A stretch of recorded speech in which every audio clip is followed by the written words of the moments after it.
In this video, we are going to discuss about an important pose which called Suchirandra-asana, and this pose can help stretch your spine, legs, and even your groin region in just one particular pose. You must perform it 30 to 40 seconds. Avoid this if you have any major injuries in this particular area. So to do this particular asana, you basically sit in Dandasana.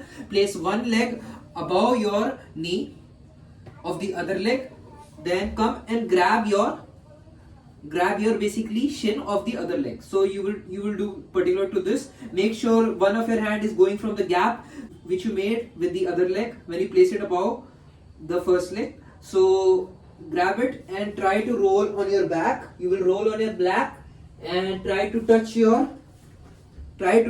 completely touch your back on the ground, and then pull your leg that is on the front towards your chest. You will feel a lot of stretch in your glutes region, your groin region. So if you're feeling any kind of pain or strain in that region, do it with particular caution. Don't force yourself, don't push yourself too much. And here I'm pushing myself as much as possible. You can stay here for 40 to 50 seconds or as much as possible, and slowly return to, you can return to Shavasana or you can return to Dandasana.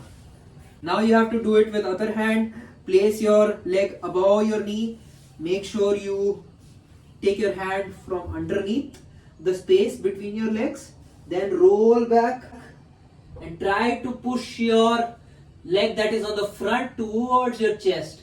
If you have any kind of knee injury, again do it with caution. If you have strain in the knee, sometimes it will correct it, sometimes it will make it worse. So always consult a yoga professional, someone close to you who can look at you and guide you better. Or you can directly reach out to me as well for personal guidance. Push as much as possible. Slowly return.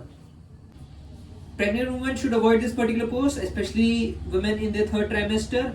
If you have diarrhea or if you have irritable bowel syndrome, you must again avoid this particular pose. Do it with caution.